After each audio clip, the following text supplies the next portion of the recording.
ছোট্ট নিহাদ আর আলো ভরা মসজিদ।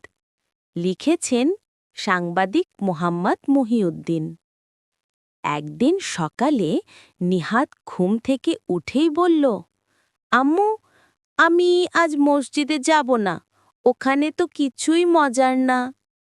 আম্মু হেসে বলল, আচ্ছা ঠিক আছে, কিন্তু তুমি জানো কি মসজিদে গেলে ফেরেশতারা তোমার জন্য দোয়া করে? নিহাদ অবাক হয়ে বলল, সত্যি ফেরেশতারা আমার জন্য দোয়া করবে? আম্মু বলল, হ্যাঁ, আর জানো মসজিদে গেলে আল্লাহ তোমার হৃদয়ে এক বিশেষ আলো দেন, সেই আলো দেখে সবাই তোমাকে ভালোবাসে। নেহাদ একটু ভাবল, তারপর বলল, আমারও কি সেই আলো জ্বলবে?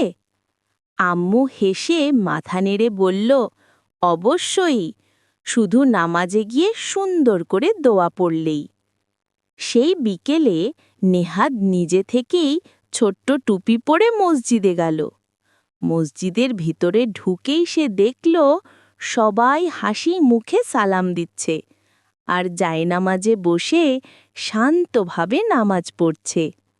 নামাজ শেষে সে এক বৃদ্ধ চাচার মুখে শুনল, বাবা, আল্লাহ তোমাকে বরকত দিন। নিহাদ অনুভব করল তার মনটা যেন আলোয় ভরে গেছে। বাড়ি ফিরে সে উচ্ছ্বাসে বলল, আম্মু, আমি কালও যাব মসজিদে, ওখানে একদম শান্তি লাগে। শিক্ষা।